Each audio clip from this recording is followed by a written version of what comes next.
Alright guys, I'm at the cemetery again. So the gate was open, so that means that the guy is here operating the crematorium.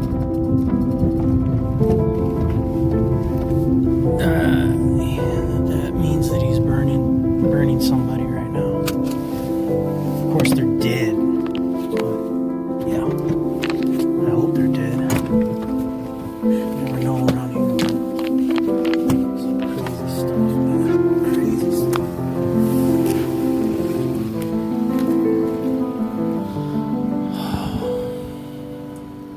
Someone's name. Hello.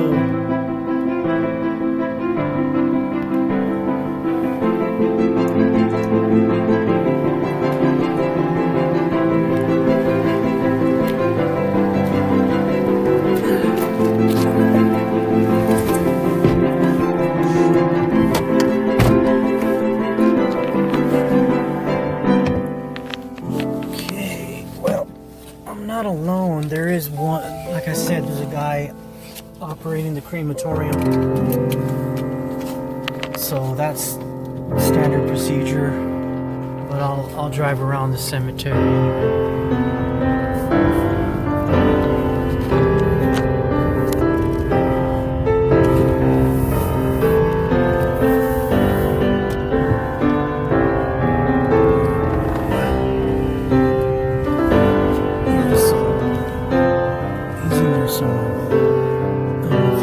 See that thing up there?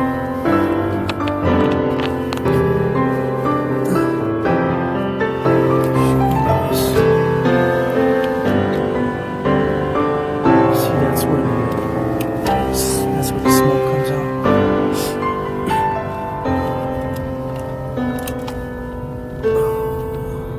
If you guys seen that movie, Return of the Living Dead, which is, of course, one of my favorite movies of all time.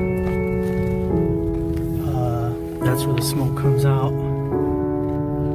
And when the smoke comes out, they play that cool song, which is the intro to Return of the Living Dead.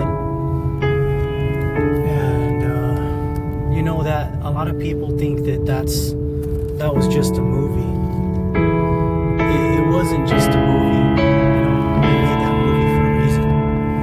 Because it was based on historical facts, and that's what people they don't understand that. You know, I have somebody on the inside, and he was able to get access to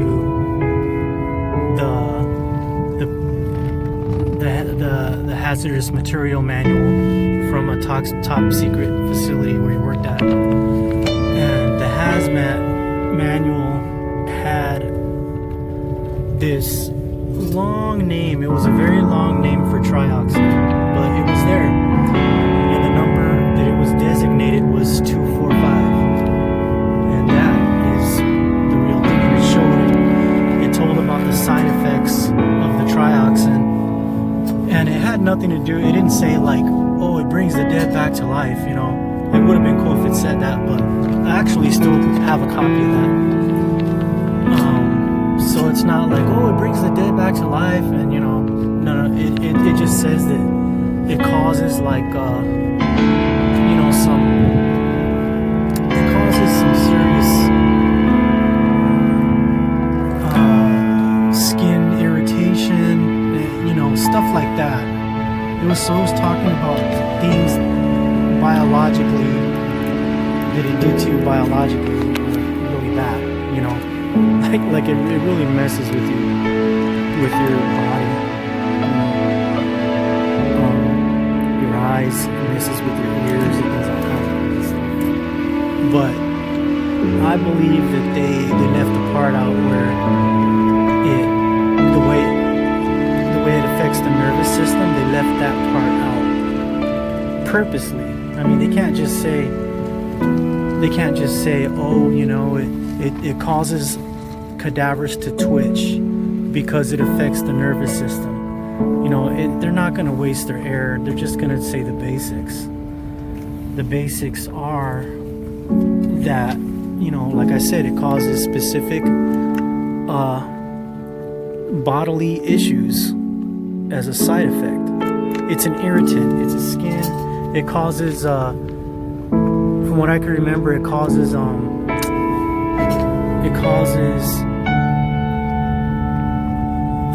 acne. Like it causes acne, like accelerated acne. Okay. It causes accelerated acne of the face and of the body. It gives you like bumps and stuff.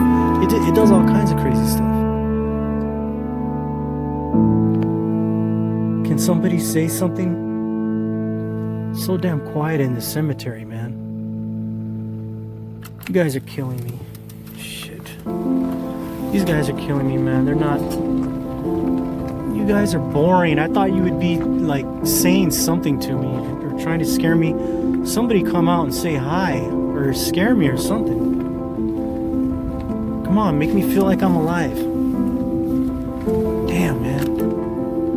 You know, my sister, she locked me in a freezer full of bodies because she had a job where she did stuff like that. You know, she knows how to operate a crematorium, and she knows how to, you know, burn bodies and all that.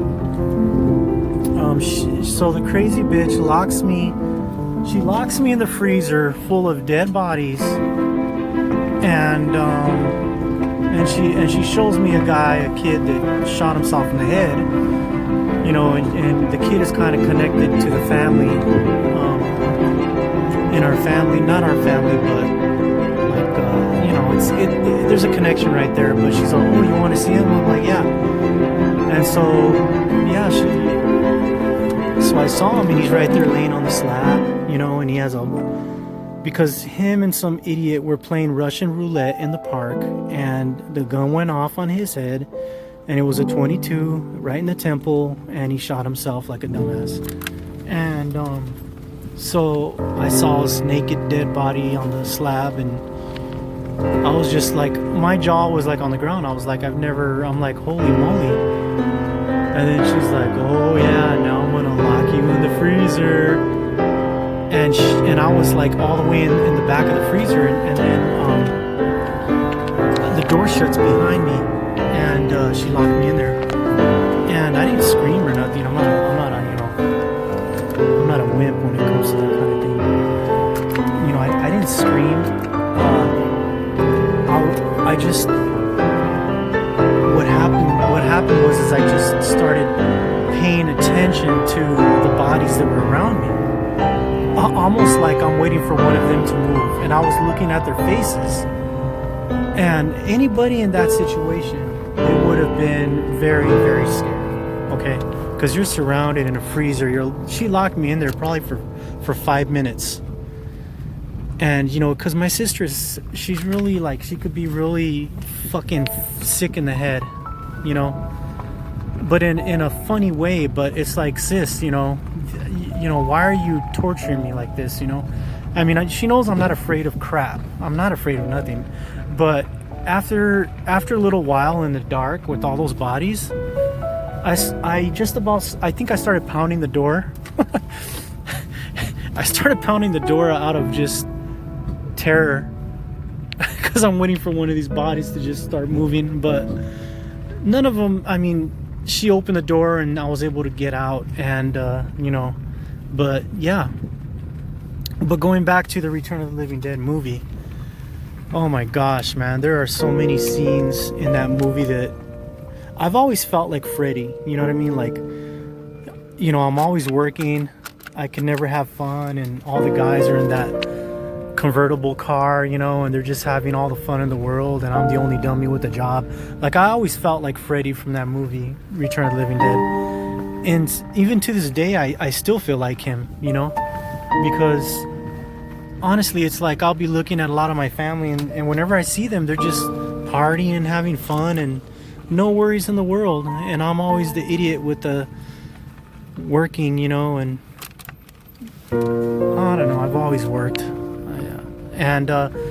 but it's paying off, because now I get to watch a cemetery, and it's kind of rare to get, you know, cemetery jobs where you just like watch the cemetery.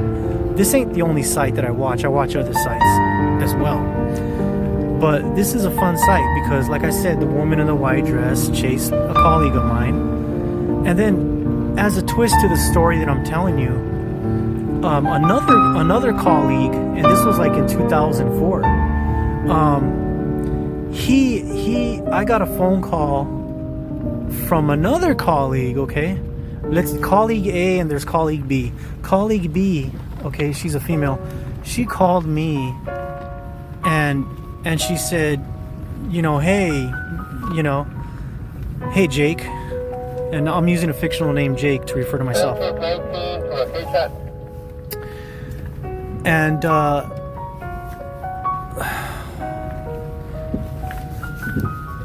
she's like, hey Jake, I wanted to, and then okay, so she told me basically that another colleague of mine that was working with us and stuff,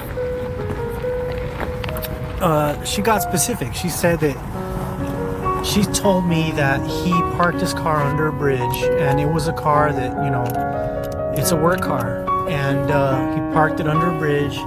He folded up his clothes, and that's the cowboy, where the cowboy came up of the ghost. Yeah, so he folded up his clothes and on the passenger side of his work car, and he went under a bridge, and this was right here in Tucson, and he went under the bridge and he pulled out his revolver and he shot himself and he killed himself, and he left a suicide note. Now, I was in shock, when she told me that. And he left a suicide note, and nobody knows what was on the suicide note. They just know that he left a suicide note. Usually, detectives will keep the suicide note. You know what I mean? They don't let anyone have access to the notes. But I don't know what was on the note, but I do know that I had an issue with him. Being he was an idiot. That dude was an idiot. He was mean, and I told him too. And it's like, and I don't regret telling him what I told him, because I don't like to be treated like a 3-year-old. But I have a feeling the way I told him, maybe that affected him psychologically to the point to where he got him, he shot himself. And I always think about that to this day, like maybe I had a hand in him killing himself because he was self-destructive to begin with, and maybe I just, after he dug his own hole, maybe I just helped him, gave him a little shove into it, and I always think about that, and I feel bad. I feel bad that he did that to himself. I feel bad that he did that to himself, but because he's a human, and all that, but I don't regret telling him what I had to tell him, because he was mean to me, and I don't deal with people like that. I don't deal too kindly with people like that are mean. Yeah, but that was just the story that I had to tell you guys. Okay, guys, until next time.